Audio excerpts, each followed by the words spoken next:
Assalamualaikum warahmatullahi wabarakatuh.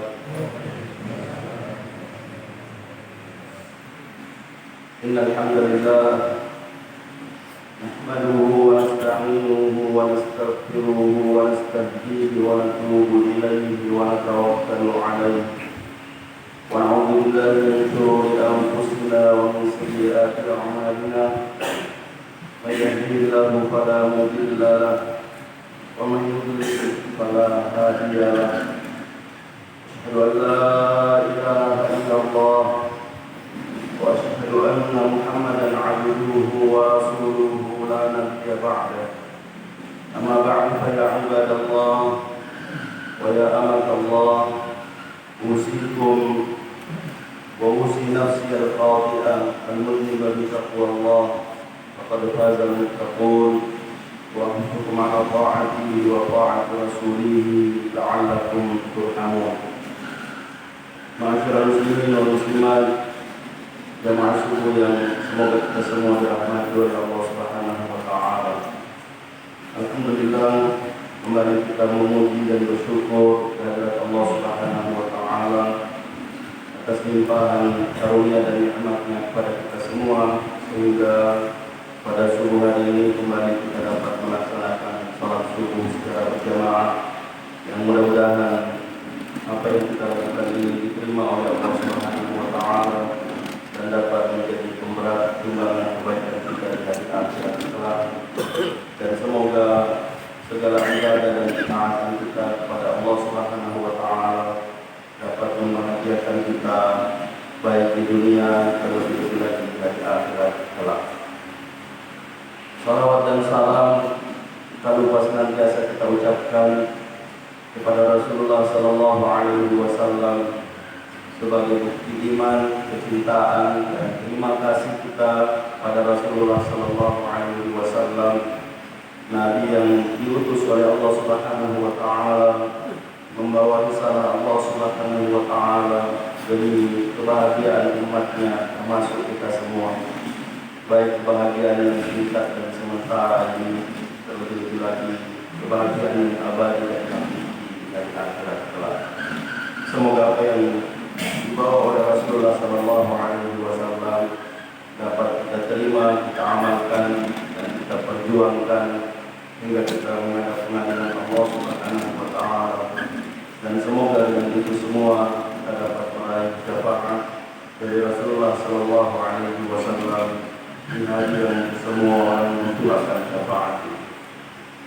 Ma'asyiral muslimin wal muslimat, jamaah subuh yang semoga kita semua dirahmati oleh Allah Subhanahu wa taala.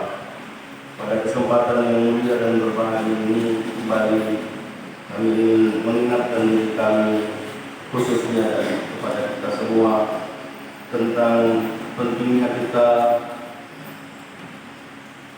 menggunakan nikmat pemberian Allah Subhanahu wa taala pada jalan yang diridhai oleh Allah Subhanahu wa taala, dan kemudian berharap balasan pahala dari Allah Subhanahu wa taala semata. Semoga apa yang kita lakukan, semua bentuk ibadah yang kita kerjakan, terkhusus ibadah salat, dan sudah kita sampaikan pada pertemuan yang lalu bahwa kalau ada orang yang sholatnya tiap hari 5 kali sehari semalam, apabila dikerjakan dengan berjamaah, lalu belum bahagia, masih merasa susah, perlu dikoreksi, perlu mengoreksi ibadahnya, perlu mengoreksi sholatnya. Sebab dalam sholat kita mengagungkan Zat yang maha besar, Zat yang maha segalanya, yang seharusnya setiap kali kita menghadap Allah Subhanahu wa taala, dan ini suatu bentuk nikmat yang tidak didapatkan, tidak diberikan kepada orang yang melalaikan. Kita bersyukur kita diberi kesempatan oleh Allah Subhanahu wa taala dan menggunakan kesempatan itu dengan sebaik-baiknya. Kemudian berharap balasan dari apa yang kita lakukan hanya darinya, dari Allah Subhanahu wa taala. Sehingga saya mohon maaf kalau mengatakan bahwa kalau ada yang belum bahagia, belum senang, masih susah perasaannya pada sholatnya 17 rakaat sehari semalam minimal, maka perlu mengoreksi keikhlasannya di dalam melakukan ibadah ini. Jangan sampai kita melakukan sholat tanya dia orang pengelola ta'ala yang katai, dia orang yang pada tak lupa tahu, sehingga meskipun kita rajin sholat, meskipun kita rajin memohon kepada Allah Subhanahu wa taala, tapi kita masih tetap terus diikuti oleh syaitan yang memang berusaha untuk bahkan minta waktu sampai akhir zaman, diberi umur panjang untuk menggoda anak Adam. Sehingga Allah Subhanahu wa taala memberikan kesempatan itu. Nah, kalau kita tidak bersungguh-sungguh untuk menghadapi apa yang dikatakan oleh iblis, syaitan la'anatullah, dengan sumpah di hadapan Allah Subhanahu wa taala, maka tidak akan pasti dikalahkan. Kecuali satu, kata iblis. Dalam sumpahnya dia mengatakan, la uzayyinanna lahum fil ard wa la ughwiyannahum ajma'in illa ibadaka minhumul mukhlasin. Surah Al-Hijr. Saya akan menghiasi semua apa yang ada di bumi, apa yang ada di dunia ini, akan saya hiasi agar mereka tertarik untuk melakukan. Nah, salah satunya adalah memalingkan niat ikhlas kita kepada Allah Subhanahu wa taala dalam beribadah. Walau huyannahum ajma'in, dan saya akan menyesatkan mereka semuanya. Itu sumpah syaitan. Illa ibadaka minhumul mukhlasin, kecuali hamba yang bersungguh-sungguh. Bersungguh-sungguh yang dimaksud di sini adalah ikhlas, mengikuti apa yang disampaikan oleh Allah dan Rasulullah sallallahu alaihi wasallam. Yang kata ulama, salah satu syarat diterimanya ibadah adalah ikhlas dan mutaba'ah. Benar. Kalau ikhlas tidak mutaba'ah, tidak benar menurut Allah Subhanahu wa taala dan Rasulnya, tidak diterima. Mutaba'ah benar menurut Allah dan Rasulnya, tapi tidak ikhlas juga tidak diterima. Sehingga harus menghadirkan dua syarat, ikhlas dan benar. Nah, baru kita merasa aman dari apa yang diinginkan oleh syaitan.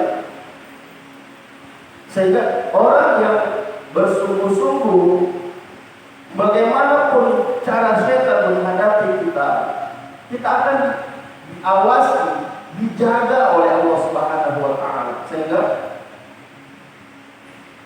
dalam lanjutan ayat Allah Subhanahu wa taala menyampaikan bahwa inna ibadi laisa laka 'alaihim sultan. Sesungguhnya hambaku yang bersungguh-sungguh itu tidak ada bagimu, tidak ada atasmu kekuasaan kekuasaan atas mereka. Maksud, kamu tidak bisa menguasai mereka. Di dalam ayat yang lain, di surah Al-Isra kalau tidak salah, dengan redaksi yang sama, ujungnya yang berbeda. Inna ibadi laisa laka alaihim sultan wa kafa billahi wakila. Sesungguhnya hambaku yang bersungguh-sungguh melakukan ibadah ikhlas, mengikuti petunjuk Allah dan petunjuk Rasulullah Sallallahu Alaihi Wasallam, tidak ada atasmu kekuasaan bagi mereka. Maksudnya kamu tidak bisa menguasai mereka. Dan di ujung ayat ini kenapa Allah Subhanahu Wa Taala mengatakan wa kafa billahi wakila, cukuplah Allah sebagai penjaga. Artinya apa yang kita lakukan ini, ya, serahkan semuanya kepada Allah Subhanahu Wa Taala. Balasannya dari Allah, pahalanya dari Allah Subhanahu Wa Taala. Dan dengan itu kita terjaga. Sehingga sekali lagi, kalau masih ada yang beribadah, khususnya sholat, masih merasa susah, tidak senang, tidak bahagia, maka perlu mengoreksi. Jangan-jangan memang kita sholat tujuannya karena hanya ingin menggugurkan kewajiban. Tujuannya hanya ingin menggugurkan anggapan orang. Sering saya mengatakan begitu. Ada maksud tahu. Kalau sudah PKI yang masih tidak ada yang kekolonial. Dia yang kekolonial juga. Saya ingat kalau ada maksud tahu. Dia yang kedua ada sebuah Allah. Kalau nasuruh kalau pilih jamaah, nasuruh kalau sempadan. Nanti kumpul, narena paling ada kesoni. Dia dapat tidak pernah berhenti Allah Subhanahu Wa Taala memberikan nikmat kepada kita. Cuma masalahnya ada orang yang tidak menganggap nikmat itu hirupan dan hembusan nafas tiap hari. Yang dikatakan nikmat itu kalau mendatangkan 100 juta per hari, keluar tidak ada, ya, masuk ya terus. Yang orang sedang kopinya tidak menganggap bahwa apa yang kita hirup ini, tidak menganggap bahwa apa yang terbit dari timur terbenam di barat itu adalah nikmat pemberian Allah Subhanahu Wa Taala. Bisa dibayangkan, Pak. Dan itu disebut dalam Al-Quran. Kalau Allah Subhanahu Wa Taala menjadikan siang terus, tidak ada malam, maka siapa yang bisa mendatangkan malam untukmu? Begitu juga sebaliknya, kalau Allah menjadikan malam terus berkepanjangan, tidak ada yang mendatangkan cahaya bagimu, merasa. Kalau siang terus kita akan kekeringan. Kalau malam terus kita akan beku. Dan perputaran siang dan malam ini dibutuhkan oleh tubuh. Dia seharusnya mengangkat iman kita, mengangkat keyakinan kita kepada Allah Subhanahu Wa Taala. Dan tidak ada yang bisa memberikan kecuali Allah Subhanahu Wa Taala. Sehingga wajar kalau kita menganggap bahwa salat ini bukan hanya kewajiban. Harus kita jadikan bahwa salat itu kebutuhan. Kenapa banyak orang yang tidak mau salat? Nasabah hasilnya kesampaian dia jangan manfaatnya. Tidak ada manfaat. Yang mau gereja orang terulang, itu pokoknya betul-betul. Astagfirullah. Ukurannya dunia. Padahal kita salat ini bukan hanya untuk kehidupan dunia saja. Sampai di akhirat. Bahkan diberikan jaminan masuk surga, dimuliakan.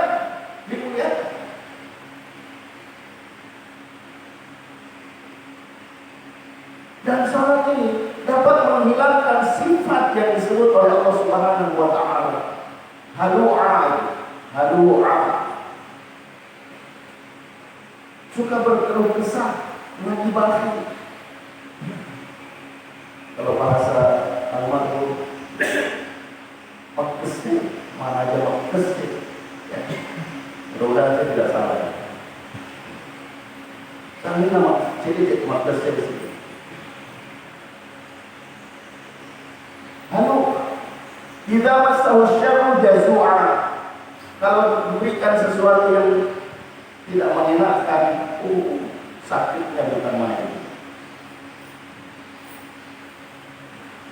Tapi sebaliknya, wa idza massahu khairu manu'a. Kalau diberikan yang baik, dia bagi. Illal musallin, kata Allah Subhanahu wa taala, kecuali orang yang salat. Alladzina hum 'ala salatihim daimun, yaitu orang-orang yang selalu salat.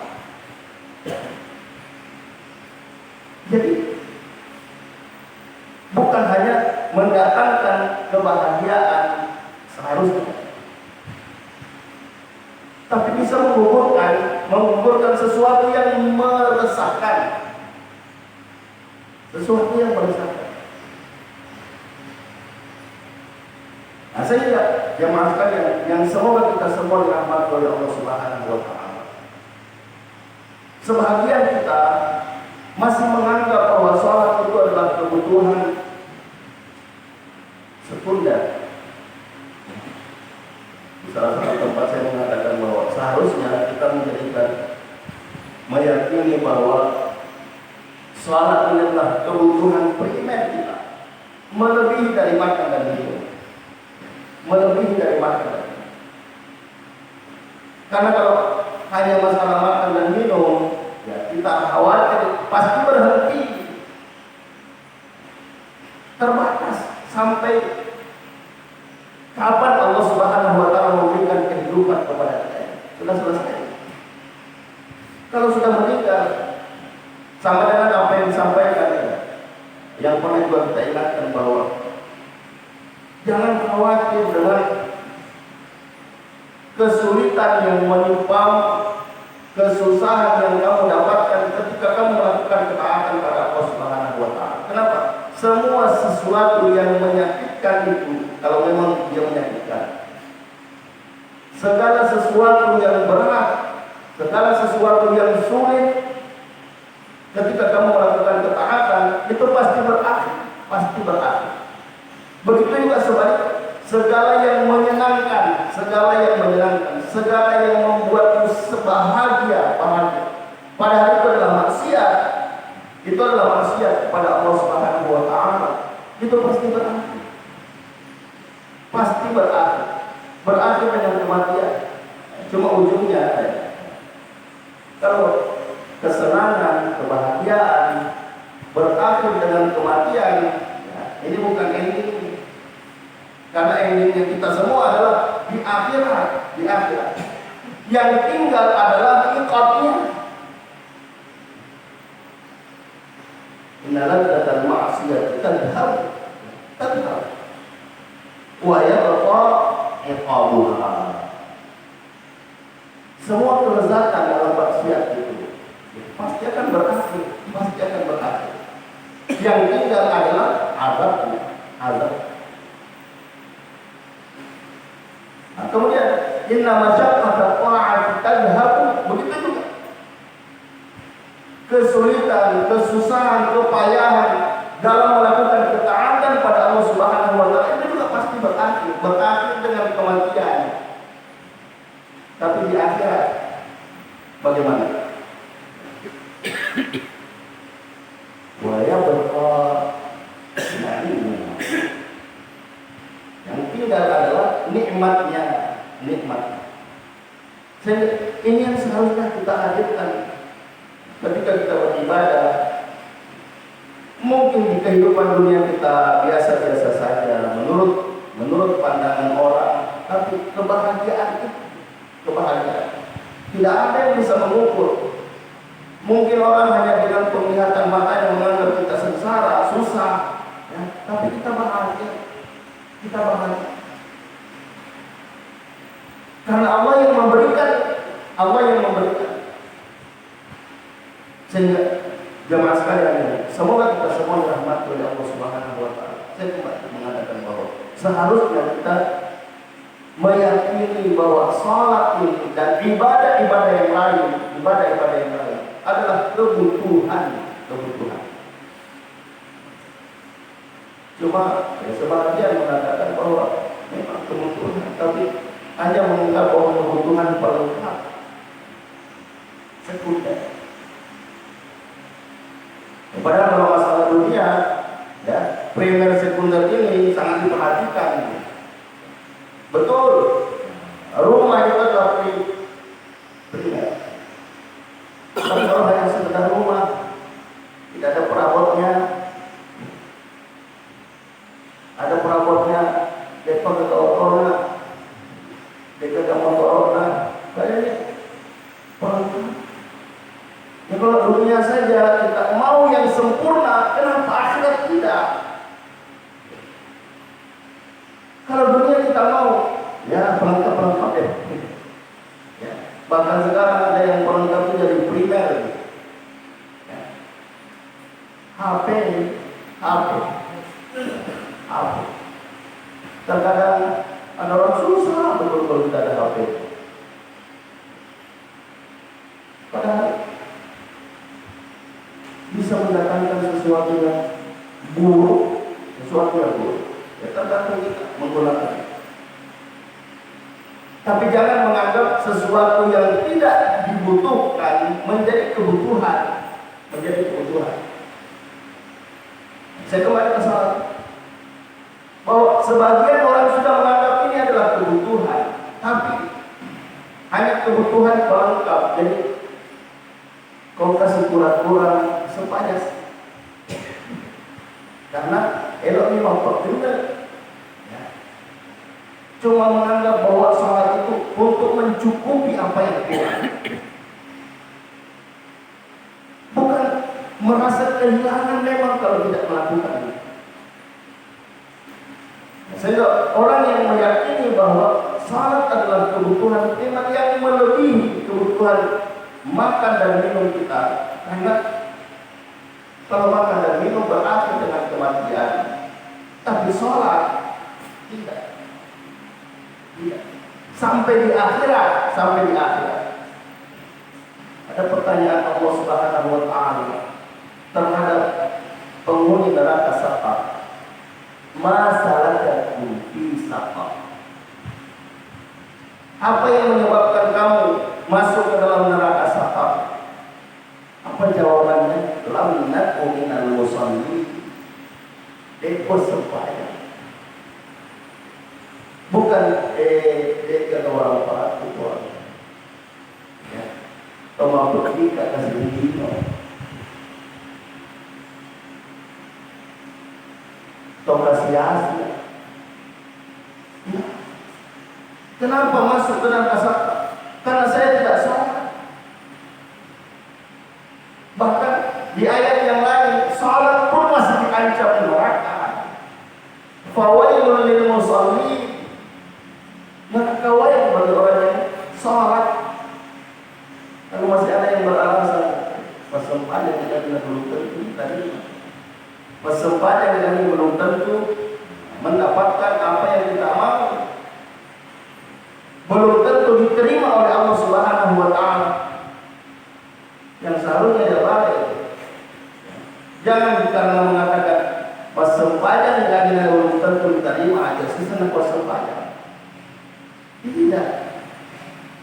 Harusnya sholat diterima atau tidak diterima itu urusan Allah Subhanahu wa taala. Nah, larinya tadi kepada kesungguhan kita menjaga keikhlasan kita kepada Allah Subhanahu wa taala. Yang biasa saya bahasakan begini, karena sebagian orang hanya bisa menerima kalau diberikan sesuai dengan kemampuan alamnya. Kalau ada sesuatu yang bisa diukur, bisa ditimbang, Itu lebih baik daripada tidak ada sama sekali. Jangan mengatakan Pak politik balik untuk kita terima, ya, disolusi. Saya selalu mengatakan begini, khususnya cengkeh. Biasanya kalau orang mengatakan ada kemudian dia tidak lagi, ya, yang diterima sekarang yang besar begini, besarnya begini. Nah, bagi orang yang memang setengah-setengah ada nama, ya kalau kita larikan ke sholat ada nama, belum tentu diterima. Tapi kalau mengatakan tidak, diterima atau tidak, ya terserah. Nanti di sana kita lihat, Ya, berapa waktu kita mau kayak ternyata di sana ada ukuran kecil, ya. Yang biasanya kalau di ayat kan, yang tinggal ini. Ternyata yang jatuh itu masih disaring lagi. Oh, masih tinggal. Kalau ini tempatnya di sini.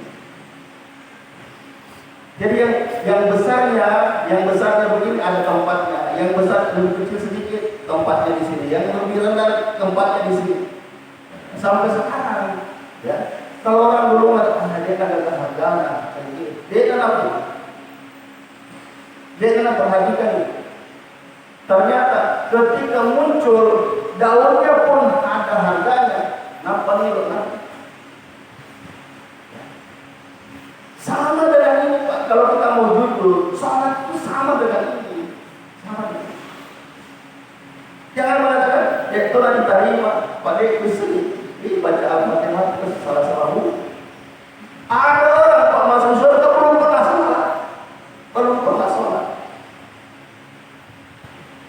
Bahkan ada orang yang dikatakan oleh ulama kalau memang belum bisa membaca, ya ulang-ulang itu subhanallah, alhamdulillah, wala ilaha illallah, Allahu akbar. Kalau masih merasa bahwa ini adalah sesuatu yang berat, padahal tidak ada yang berat kalau kita merasakan bahwa itu adalah kebutuhan.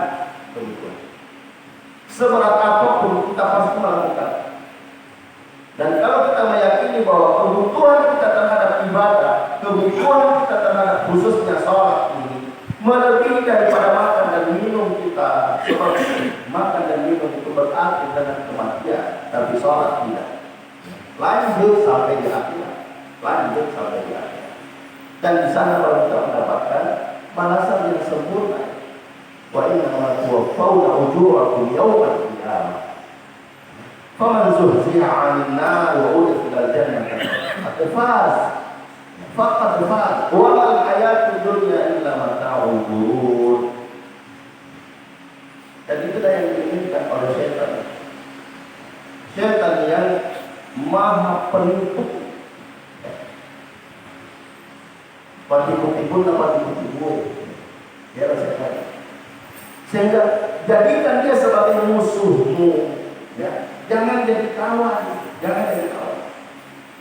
Sehingga kalau ada bisikan yang mengganggu kita untuk bisa melakukan kebaikan dan bisa membuat kita jauh dari kebaikan, hati-hati. Jangan mengatakan di semua kasih, ya, di semua. Si sana nabugau, ya si seni, macam ini. Akhirnya membuat dia meninggalkan semua bentuk kebaikan. Alhamdulillah. Sehingga jamaah sekalian, semoga kita semua dinikmati oleh Allah Subhanahu wa taala. Maka mari kita meyakinkan pada diri kita masing-masing bahwa semua nikmat pemberian Allah Subhanahu wa taala akan dimintai pertanggungjawaban. Kita akan ditanya tentang nikmat. Di mana kamu gunakan? Di mana kamu habiskan? Apa yang kamu lakukan? Sehingga kalau kita tidak bisa mempersiapkan jawaban, ya, akhirnya kita akan menyalahkan setan. Kita akan menyalahkan setan. Dan setan, jangankan di akhirat, di dunia saja sudah berlepas diri kok. Seperti berlepas dirinya orang yang selalu mengiming-iming kita dengan sesuatu ketika dia ada kebutuhan. Kebetulan kayak kemarin janjinya. Di sana naruto akan boyoe lupai janji. Lalu tanya, persis seperti apa yang disebutkan oleh setan. Ketika dia mengajak kita untuk melakukan sesuatu dengan iming-iming, dengan nasihat katanya, dia nasihati. Kalau kau tahu, kembali kepada apa yang kamu. Tapi kalau tidak, ya jangan salahkan saya. Jangan salahkan saya. Si sana dibulau, ya. Apa kata setan? Ini bagi umi. Ini akhafullah rabbal alamin. Saya berlepas diri dari, saya takut kepada Allah, saya takut kepada Allah. Sehingga kalau kita tidak menggunakan nikmat pemberian Allah Subhanahu wa Ta'ala untuk betul-betul meraih apa yang diinginkan, ya, tentu keinginan orang beriman adalah mendapatkan balasan yang terbaik dari Allah Subhanahu wa Ta'ala. Maka kita pasti menyesal, Nauzubillah. Kemudian jemaah sekalian, semoga kita semua dirahmati Allah Subhanahu wa Ta'ala. Kembali kami mengajak seluruh jemaah untuk mendoakan orang-orang yang telah mendahului kita menghadap Allah Subhanahu wa Ta'ala. Semoga Allah Subhanahu wa Ta'ala mengampuni segala kesalahan dan dosa mereka. Semoga Allah Subhanahu wa Ta'ala menerima segala kebaikan-kebaikan mereka. Semoga Allah Subhanahu wa Ta'ala melapangkan dan menyinari kuburan mereka, dan semoga Allah Subhanahu wa Ta'ala membangkitkan kelak di akhirat bersama dengan kita semua di surga.